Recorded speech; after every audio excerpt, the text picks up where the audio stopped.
decidido seguir a Cristo.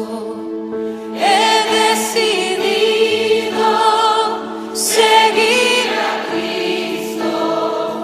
He decidido seguir a Cristo. No vuelvo atrás, no vuelvo atrás. La cruz está ante mí. La cruz está ante mí, el mundo atrás quedó. La cruz está ante mí, el mundo atrás quedó. La cruz está ante mí, el mundo atrás quedó. No vuelvo atrás, no vuelvo atrás.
Listo, después de ese corte musical, estamos de vuelta.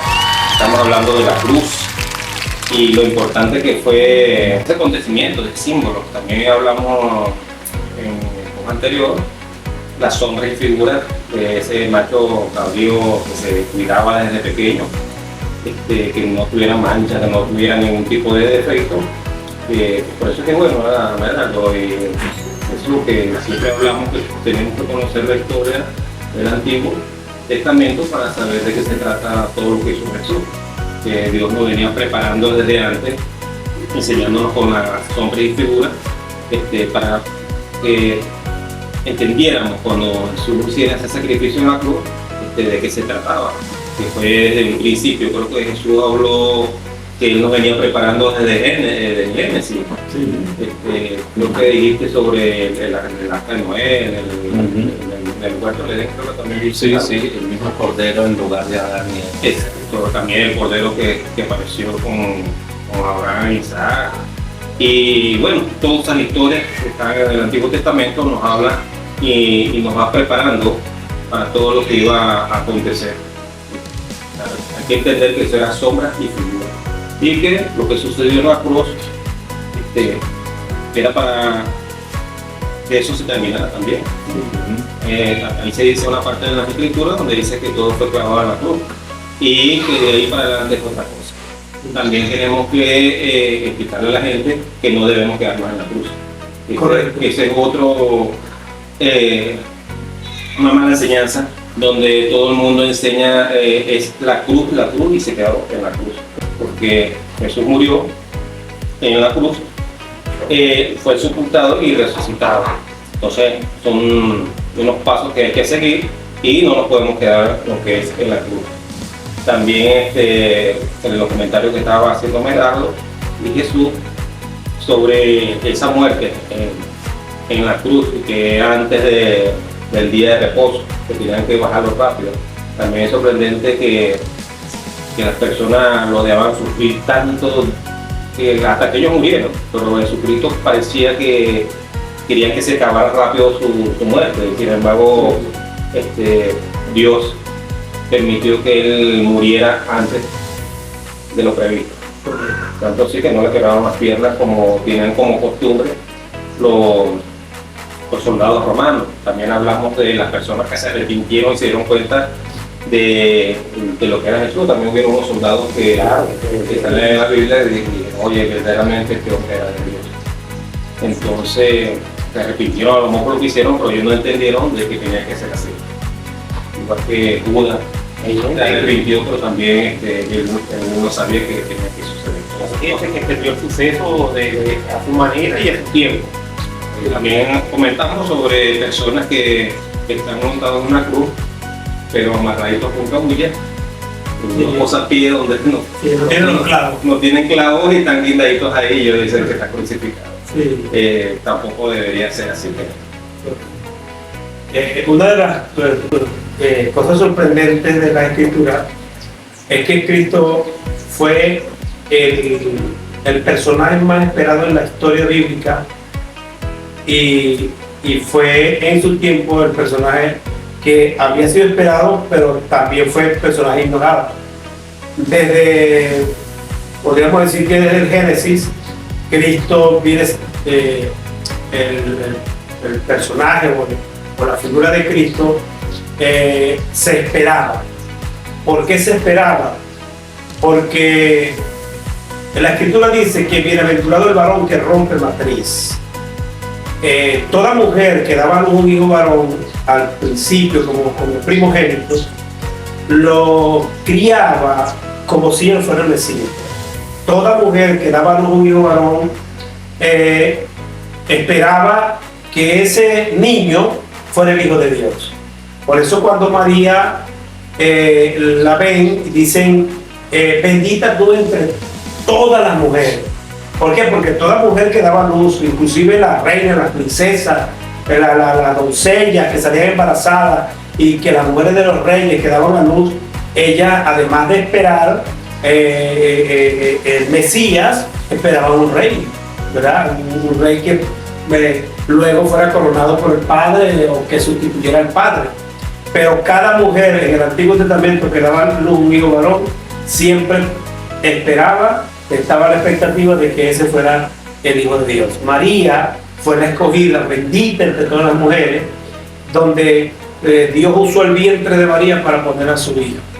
Entonces, fue tan deseado, porque dicen que el deseado de todas las naciones, pero fue tan deseado que para en el tiempo, la gente que de verdad debió esperar, o debió ver, o debió investigar dónde nació ese Cristo, lo ignoraron completamente. La gente que tenía las escrituras, que tenían los rollos, los pergaminos, lo ignoraron completamente. Y ahora esa palabra o esa verdad fue puesta en manos de cobradores de impuestos, de pescadores, hombres que de verdad no protagonizaban nada, no representaban nada para la sociedad, solamente como unos proveedores de pescado o como unos cobradores de impuestos, pero fueron los que Dios escogió para anunciar las buenas nuevas de salvación. Entonces, hoy lo mismo está haciendo Dios. Hoy lo mismo está haciendo Dios. Las denominaciones o la iglesia que está formada por diferentes tipos de denominaciones espera que todas estas verdades, todas estas cosas reveladas salgan de lo que ya está establecido.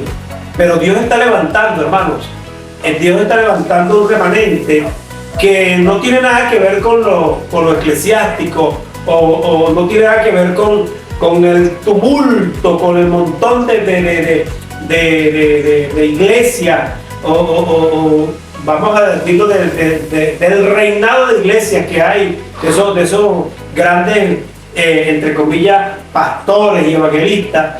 No, la revelación no les pertenece a ellos, sino que Dios se la ha dado a unas personas que ni siquiera figuran en eso o no son quizás tomadas en cuenta por ellos. Dios está usando personas hoy de muy bajos recursos y de muy pocas oportunidades para llevar esta verdad. Y entonces esto nos da a entender que Dios no trabaja con multitud, Dios trabaja con un remanente dispuesto, con una tierra preparada para aceptar todo el crecimiento de su hijo, de su semilla. Oye, es tan asombroso toda esa gama de sombras y tipos, como fue presentado, como Dios iba trazando su propósito, hablando en cada una de las obras, los sacrificios de este Cordero Divino, de este sacrificio y de cómo Él mismo sería propicio.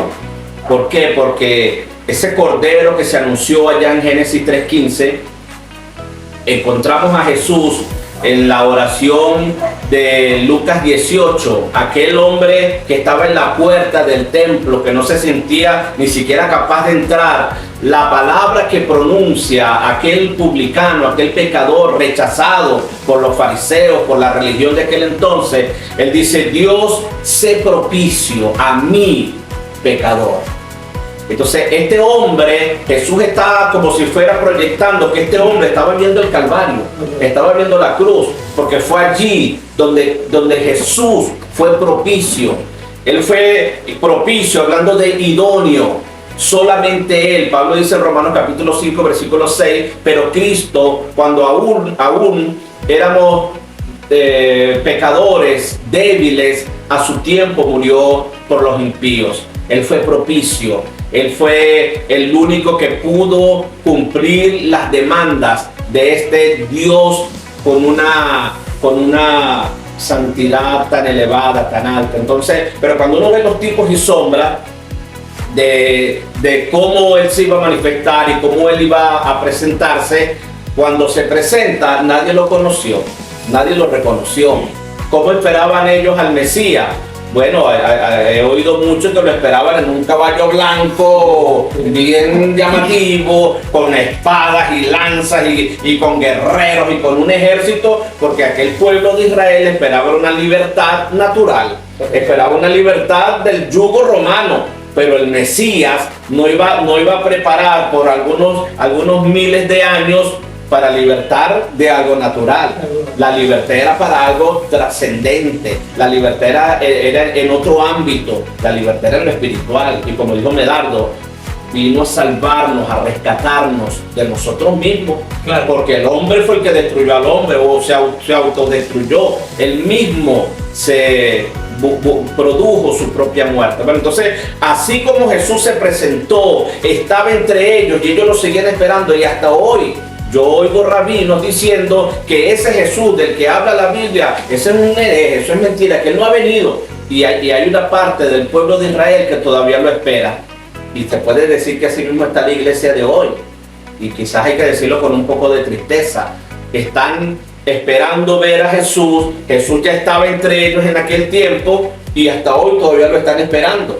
Y hoy, sí, de una forma natural, hoy Cristo mora en cada corazón, Cristo mora en el alma, en la mente, en el espíritu de cada hombre, de cada mujer, vaya o no vaya a ningún local, vaya o no vaya a ninguna capilla, y no lo saben, no lo han visto. Le veremos más inatractivo. ¿Ve? Dice en Isaías capítulo 53, cuando vieran que era un hombre en sandalia, descalzo, que no nació en cuna de oro y que nada de eso, entonces no les pareció, no les cuadraba. De hecho, cuando Felipe va a buscar a Natanael para traerlo a donde estaba Jesús, Felipe le dice a Natanael: mira, ven que hemos hallado el Cristo. La pregunta de Natanael fue la precisa, fue la idónea. ¿De dónde es? Natanael sabía de dónde iba a salir el Mesías. ¿Ves? Ellos sabían. Entonces cuando Felipe le dice, bueno, él es de Nazaret. De Nazaret. Pero un momentico, los registros no dicen que tiene que ser de Nazaret. Habrá de salir algo bueno de Nazaret. ¿Sí? Entonces, bueno, algo que también quisiera abrir un paréntesis breve allí. Felipe no se rindió, no se le cayeron los brazos. Felipe le dijo, bueno, venga y véalo por usted mismo, venga y véalo por usted mismo. Pero ese es el Cristo y nosotros lo hemos encontrado. Quizás no sé si esa sería la expresión que dijo Felipe en su momento, porque realmente ellos no encontraron al Mesías, el Mesías los encontró a ellos.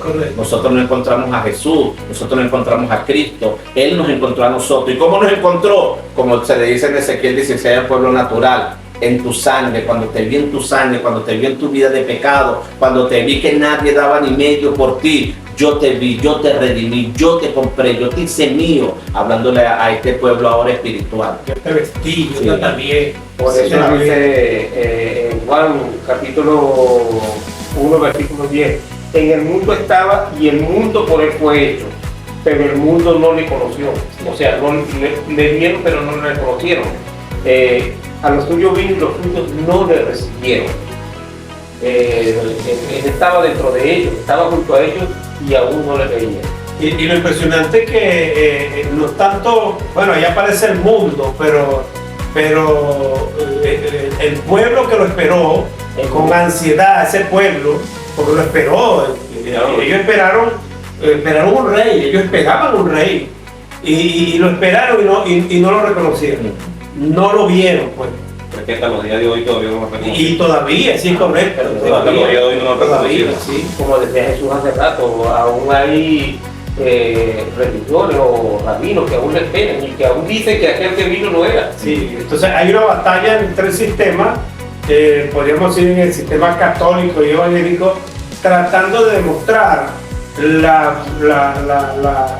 vamos a decir, la vida de Cristo y lo que hacemos como creyentes, pues nosotros tratando de defender una muerte, una crucifixión, una muerte y una resurrección de Cristo, ¿verdad? Una cruz de Cristo, y hablamos como defendiendo esto y queriendo demostrar de que eso fue verdad.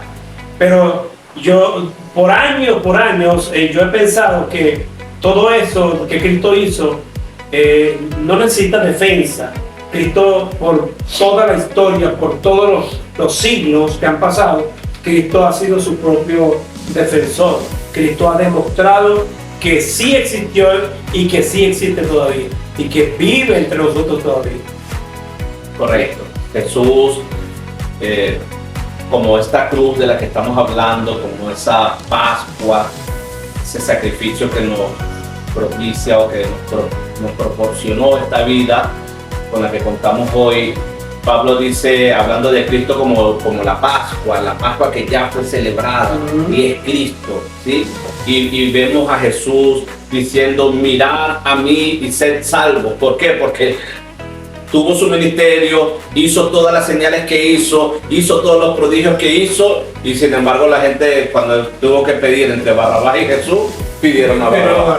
Imagínate. Entonces, pero una vez que él hace su obra, una vez que él está acabando su obra, él podía decir, mirad a mí todos los términos de la tierra y sed salvos. Entonces nos traslada a aquella serpiente levantada en el desierto, como tipo y sombra de la cruz del Calvario. Una sola mirada. Yo me acuerdo que desde niño oía un canto que decía una mirada de fe, pero ahí en ese retrato de la serpiente de bronce en el desierto nos da la certeza de que una sola mirada de fe al que ha muerto en la cruz, infalible en la vida nos da, y es en un abrir y cerrar de ojos. Saber que esa muerte es para mí, saber que tengo que hacer mí esa muerte, saber que tengo que morir a un estilo de vida que realmente no es el que Dios destinó para mí, es lo que me abre la puerta, por decirlo así, de entrada al reino de los cielos. Entender que el reino de los cielos está aquí, que es espiritual y que es un nivel de entendimiento, una forma de ver lo que es el reino, la iglesia, el evangelio, que va mucho más allá de ir a un local, de llegar a una hora, de sentarme, pararme, que cante, de la vueltica, va mucho más allá de eso. Pero quizá la salvación no sea tan drástica, porque el problema, la cuestión es que la gente lleva todo a un sentimiento que es casi traumático cuando te hablan de la forma en que tienes que hacerlo, o sea, de la forma de morir, de que tienes que cargar tu cruz. Lo primero es que la gente se pregunta, ¿cómo hago todo aquello? Como comentaba hace rato. Porque queremos usar los sentidos. Es correcto, porque queremos hacerlo todo con el cuerpo, con la cara. Con los cinco sentidos. Aún no hemos podido entender la forma de llevar esta vida al plano espiritual. ¿Cómo pudiéramos hacer hoy en día para descargarnos de aquel sentimiento, ¿no? de aquel trauma de que tengamos que morir, de que tengamos que hacer penitencia, pasar no sé cuántos días sin comer, orar no sé cuántas veces, pararnos de madrugada, como decía Jesús, ir a un local a marcar tarjeta, hacer la vueltita. ¿Cómo hacemos para desligarnos de todo aquel lastre? Yo creo que no sabemos cómo hacerlo hasta que no lleguemos. Hasta que no lleguemos a un entendimiento pleno de las cosas. Por años, pues, cada uno de nosotros anduvo de sistema en sistema, ¿verdad? Sin un entendimiento. Al entender, entonces, uno entiende qué es adoración y entiende cómo adorar a Dios. Pero hasta ese momento, hasta que no lleguemos a ese entendimiento, no vamos a dar pies a saber cómo vamos a pedir, cómo vamos a orar, cómo discernir lo que es buscar de Dios. Claro, y tenemos que entender de que lo que dice Waldo, entiendo algo un poco lo que él quiere decir, que una persona siente el deseo, pero nada más puro pensar un sacrificio enorme que tiene que hacer, porque esos nos lo han sembrado la mayoría de las religiones. También es así, sí. Que nos lo han sembrado desde un principio, e inclusive en los tiempos de Jesús estaba pasando eso, el yugo que cargaba la gente con la religión de ese tiempo, y Jesús les tuvo que decir: carguen mi yugo, que es ligero, que es más fácil, queriendo decir: mira, yo te voy a presentar algo mejor que lo que te están dando, que es más suave, que es mejor. Y yo, analizando una vez, dije: es verdad, el yugo de Jesucristo es ligero. Lo que se nos hace difícil es salir de esa vieja vida, de esa mala costumbre que veníamos arrastrando hace muchos años. Eso es lo que es más difícil. Pero después que tú sales de eso, sí, una vida no nada complicada, y si entiendes más que Jesús no es religión y que no trajo ningún tipo de doctrinas ni normas que se están haciendo hoy, que es un reino, entonces, oye, no es que sea una vida larga, sino que es menos carga, más fácil para nosotros, y Dios también actuar sobre nosotros. No tenemos esa presión, no tenemos oye, una persona que tenga que estar pensando: oye, tengo un compromiso con mi familia, pues tengo que ir a la congregación, lunes, martes, miércoles, jueves, viernes, sábado, sábado y domingo, que pusieron lunes de oración, el martes de alabanza, el miércoles de mujer, el jueves de hombres, esta serie de tantas reuniones. Yo digo, yo siempre digo, sí tiene que reunirse, porque uno tiene que aprender, y aparte de estar en comunión con los hermanos para hacer actividades que ayudan a la gente. Sí, al crecimiento. Al crecimiento. Porque si pierdo un día voy al infierno. Pero te digo una cosa, pareciera que no crecieran, porque yo cuando veo que la persona está comprometida o arraigada en este tipo de religiones, como que estuvieran estancados. Tienen un círculo ahí de puro ir al local y salir, y ir al local y salir, y no hacen más nada. Un entretenimiento. Es como dar vueltas en el desierto. Exacto, y cuando salen de ahí, oye, la vida que presentan no es la de Cristo.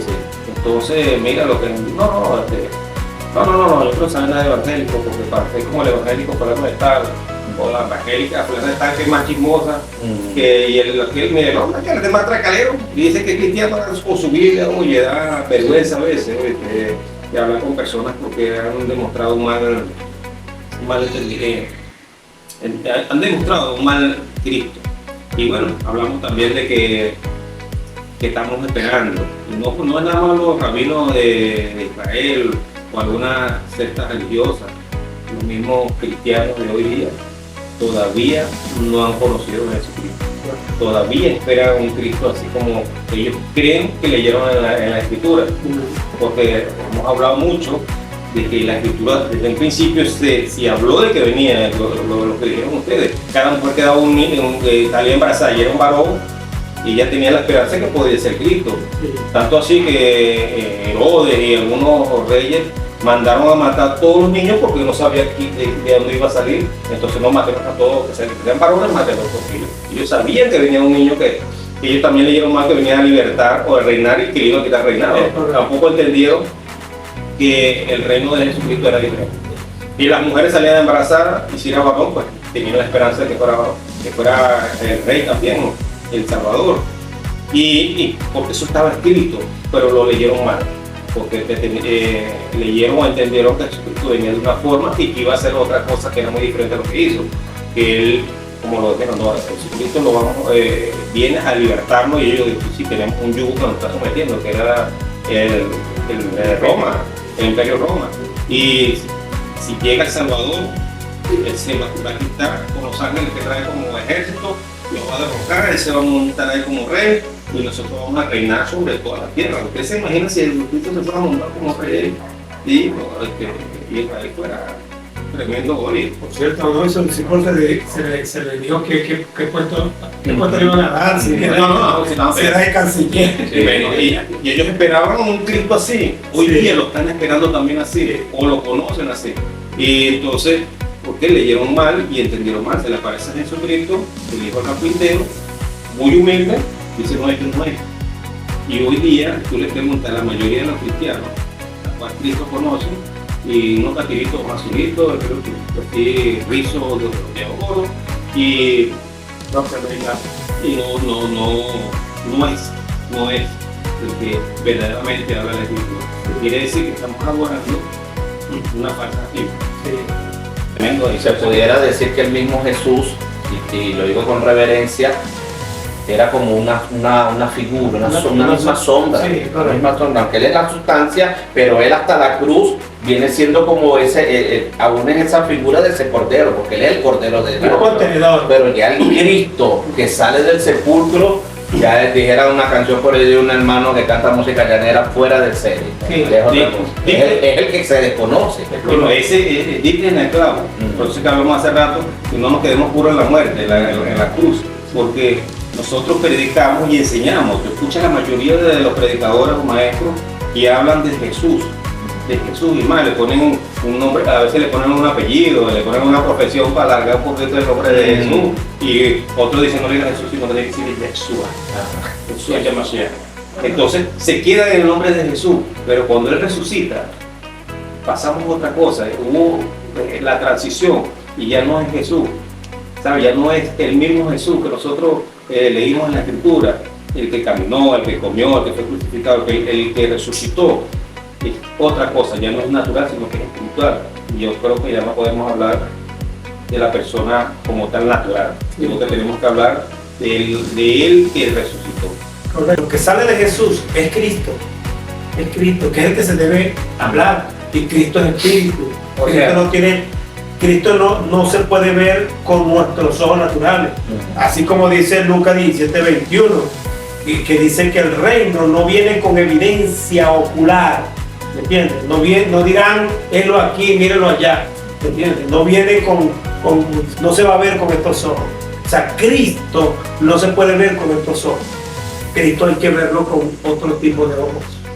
O sea, para entenderlo de una manera más intelectual, Jesús fue el hombre hasta la cruz.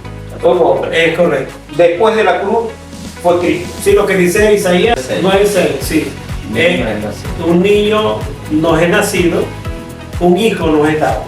O sea, el niño nace, pero el hijo es dado. O sea, el niño es Jesús y el hijo es Cristo. Para hablar un poco de la muerte, ya para terminar, muerte en su concepto básico es separación. Entonces, ¿cómo es eso de morir en cruz? Porque alguien se puede preguntar, ¿cómo es eso? ¿Cómo es eso de que yo tengo que morir en una cruz? Explíquenlo, porque ya cualquiera puede estar imaginándose a alguien cortando una mora para hacer la cruz para crucificarlo a él. No, es una separación, tiene que ver con una determinación. Llega el momento del trato de Dios con el alma del ser humano, enamorándolo con cuerdas humanas, los atrae con cuerdas de amor, hasta que el alma cae rendida a los pies del Señor y toma y es capacitado para tomar la determinación de renunciar a la vida que había estado llevando. Entonces, bueno, así como en condiciones naturales, a una persona puede decir, no, mire, el cigarro me está ocasionando daño a mis pulmones, yo decido no fumar más. Él tomó la determinación y muchos la mantienen. Algunos dejan el alcohol, otros dejan el adulterio, la fornicación. Bueno, pero con el pecado es otra cosa. Dejar de pecar, dejar la vida contraria a lo que Dios preparó para cada uno de nosotros, involucra una muerte, una separación. Entonces simplemente decidimos separarnos, dejar de ser y dejar de hacer lo que hacíamos y lo que éramos para ahora ser Él y su voluntad en obediencia. Entonces, bueno, toma relevancia la cruz, toma relevancia que necesita haber una muerte, y muchos locales llenos hoy en día, pero muy pocos locales llenos de personas que han experimentado una muerte. Y mientras no hay muerte, no hay nada que discipular, y por eso es que puede haber mucha doctrina y mucha predicación y muchas enseñanzas, pero mientras no se le hable a la gente de lo que es muerte y de lo que es cruz y lo que es experimentar la cruz, y que hasta que no entregue verdaderamente mi vida de pecado no voy a poder disfrutar de la vida del resucitado, entonces no hay nada que discipular. Pasan y pasan los años en un local, un hombre, una mujer, siendo adoctrinados por un sacerdote, por un rabino, por un pastor, pero sigue siendo el mismo de siempre. Locales llenos de muerte. Sí, bueno, entonces creo que nos llegó la hora, se nos pasó volando el tiempo hoy más que la vez pasada, ¿sí? Me parece que se nos pasó más rápido el tiempo, pero bueno, esperamos que pueda ser de provecho para usted, querido oyente y amigo que nos está oyendo y que nos va a ver también. Recuerde, ya este contenido va a ser subido también al canal de YouTube en Hola Estéreo Inconfundible. Bueno, nos despedimos, hermano. Bueno, hasta El próximo sábado.